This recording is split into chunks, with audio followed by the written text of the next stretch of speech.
Today, I'm venturing deep into the infamously dangerous jungles of Sacramento, California. We're on the hunt for a new bicycle, specifically the Gen 4 Trek Roscoe.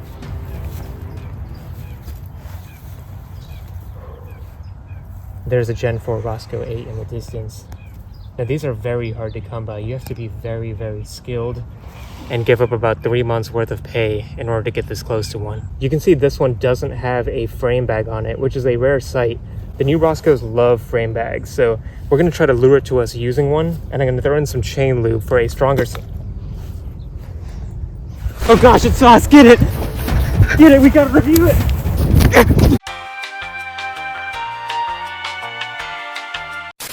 Hello everyone and welcome back to the channel. My name is Lollipop and this is the 2026 Trek Roscoe 8 Gen 4. That's right, I got my hands on the newest generation Trek Roscoe, so in this video we're going to go over all of the parts and specifications on it, covering the little details and quirks for this new 2026 Gen 4 version of the bike. And there are some fun quirks here and there that I haven't seen other people talk about, so stick around if you want to see those. I'll give my thoughts on all these parts and then we'll take the bike out on an initial ride. Just a quick one so we can talk about how all of these changes feel while riding. Now I actually just made a video on the new Trek Roscoe bikes, definitely check that out if you want to know absolutely everything that's changed from the old Gen 3 frame to this new Gen 4 frame.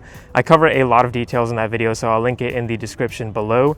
But for this in-person review, I want to focus on things that are harder to show off in pictures, like the way the bike and all of its parts feel and look in real life. And I try not to say this too often, but if you do enjoy this video or if it helps you out in any way, I'd love it if you clicked on the like button and the subscribe down below so that this video and my channel can get recommended to more bike riders out there. All right, let's get right into this bike. So this is the Trek Roscoe 8, which means it's the highest end Trek Roscoe with the new Gen 4 frame, since the Roscoe 9 did not get updated. So this one comes in at a price of $2,400 US. Now that's a decent amount of money for a bike, so let's see what you get. Starting off with the biggest change for 2026, we have the new Roscoe Gen 4 frame. This frame is now featuring Alpha Platinum aluminum, which is Trek's highest end aluminum that they also use on all of their other high-end mountain bikes like the Fuel EX, the Slash, even the Session downhill bikes, so it's definitely good quality. My bike here is in a size large, which fits riders from 5 foot 10 inches to 6 foot 2 inches. I'm actually 5 foot 8 inches in height, so this bike is a little big for me. I actually got it with a family member who's taller, so that's why it's a bigger size. And I gotta mention right away, I know these cables in the front are super long. I had to push the dropper all the way down, which in turn puts a lot of slack in this cable housing, so that's why these cables are longer.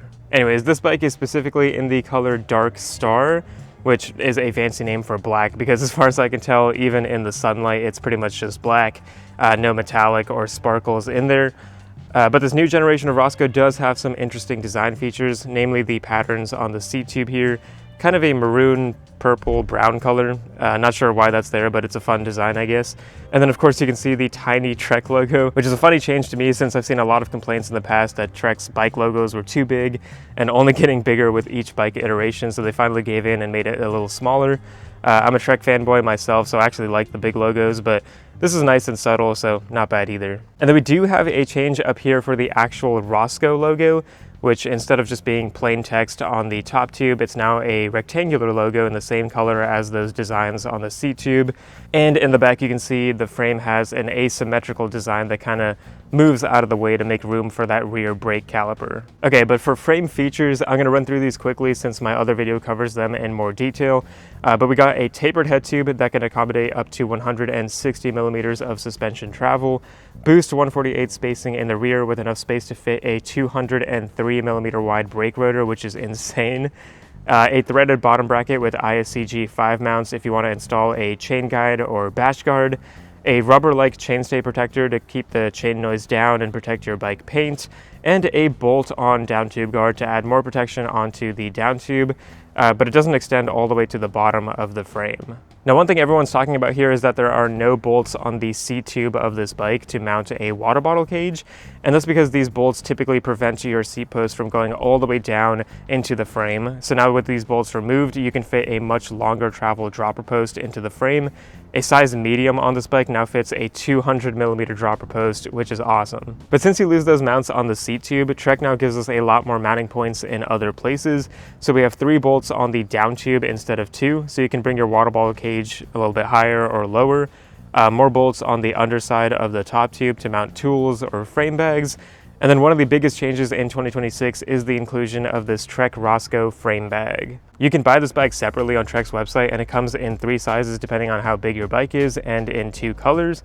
But this thing is just so cool. It fits perfectly into the frame but doesn't take up too much space. And since I haven't seen anyone else do this yet, here is what the frame bag looks like off of the bike. It has zips on both sides. The left side is a smaller pocket that's just red inside and lets you carry thinner items. But the right side has 2 mesh compartments to organize your burritos and gummies. And you can see that this bag just secures into the frame using what Trek calls thumb screws. And another thing I haven't seen yet, here is what the bike looks like without that frame bag in the middle. So definitely a sleeker all black look. And I do love the look of this new bike. I still have a lot of love for the old generation since I have a Gen 3 Roscoe and think it's an awesome bike that looks great. I feel like this one has more of a simple shape but still looks pretty rad. But let's throw this bag back on the frame and continue the review. I talked about frame geometry in my other video as well, but it's got a 65-degree head tube angle, different seat tube angles depending on the frame size, but this one is 76 degrees, and a reach of 470mm for a size large. And finally, I did weigh the bike on my normal floor scale, and it weighs about 32.5 pounds. The size medium weighs about a pound less than that. Okay, but now let's talk about these parts. Starting with suspension, we have a Fox Rhythm 36 up front, which has 36mm wide stanchions that are huge for this bike, and it has 150mm of suspension travel, which is a lot for a hardtail, and that helps make this bike super capable on difficult trails. You can adjust the level of compression via the knob on the right side to make it firmer or softer, and you have a rebound adjustment knob on the bottom of the fork as well, so a lot of adjustments you can make. For the wheels, we have Bontrager line TLR 30 rims, which are tubeless ready and have a 30mm inner width, and these are paired to the Bontrager Brevard Pro XR tires that are 29 inches in diameter and 2.5 inches wide to obtain a good balance between durability, traction, and rolling speed. This bike is set up tubeless, so there is sealant installed right now. And the rear wheel does come with the Bontrager Rapid Drive hub that has 108 points of engagement, which just means there's less delay when pedaling and allows you to handle more technical and tricky terrain better. Alright, for the brakes, we have some pretty nice Shimano Dior hydraulic disc brakes on here. These are 4-piston brakes, which means they have a ton of stopping power, and these are paired to a 180mm brake rotor in the rear, which is great, and a massive 203mm brake rotor in the front, so loads of stopping power here. This bike stops insanely fast. And then up on the handlebar, we have the Shimano Dior brake levers that have a shorter lever that can be pressed with just one finger, so easy to apply the brakes and get some good control and modulation. And now for the drivetrain, we have the very reliable Shimano Dior M6100 1x12 drivetrain that has the Shimano Dior crankset up front and looks great and works well. It has 30 teeth on the chainring up here, and then moving back, we got the rear derailleur with the holographic Dior logo on it. This one is super smooth and durable, has a clutch mechanism on there to add tension onto the chain, which keeps the chain on your bike and decreases noise. And then we have a massive cassette with 10 teeth on the smallest cog for some good speed, and 51 teeth on the largest cog for some great uphill climbing capability. And finally, back up to the handlebar, we have the shifter, also with a holographic logo there. This one is durable as well and feels nice to operate. You can shift to a harder gear by pressing with your thumb or pulling towards you with your index finger, and then you can shift to an easier gear by pressing with your thumb only. But you can actually hold down and shift up to 3 times with one push to quickly change gears.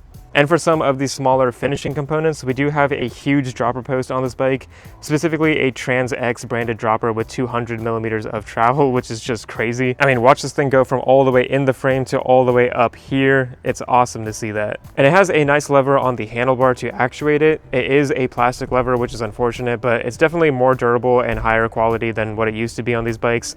Like, I had to second guess myself that it wasn't metal, so that's not too bad. The seat is the Bontrager Verse saddle, comfy enough, but nothing too special to say here. The stem is kind of a low quality stem, to be honest. It's the same one we find on even the lowest end Trek Marlin bikes, including the Marlin 4.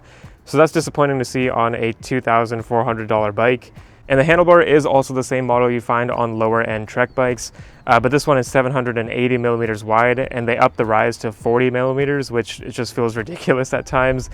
Crazy to see Trek putting these higher rise bars on here stock, but we'll have to find out how they feel on the trail. And these are still 31.8 millimeters in diameter as opposed to 35 millimeters.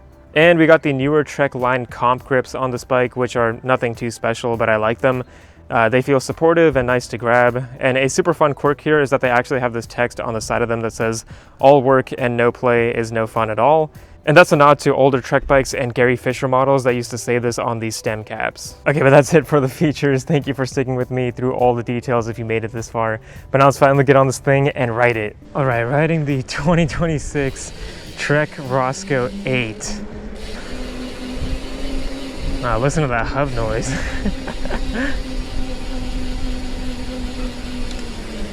Now I'm riding it on the road right now, which I know is pretty lame. I'll definitely take it out on an actual trail ride in the next video on this bike, but for now I'm just too excited and I wanted to jump right into it and just get some initial impressions on the bike. But we'll go on a bike path, try to get it on a little bit of off-road to see how it feels. But holy crap, like initial impressions, woo! It feels fast actually. I was worried that with all these changes to make it a super burly bike now that it would lose some of its agility and all that, but it's always been a pretty playful bike. Oh my gosh. The dropper really goes super far down, and I'm riding a size large, and honestly it doesn't feel too crazy to me. This is definitely a bigger bike than even the one from last year, but man, like, it's a comfy bike. It's pretty nice to ride. And I do have a pretty upright seating position on this one. Even on this like little flat path here, that's like nothing. I barely having to pedal here and it's just zooming through this thing.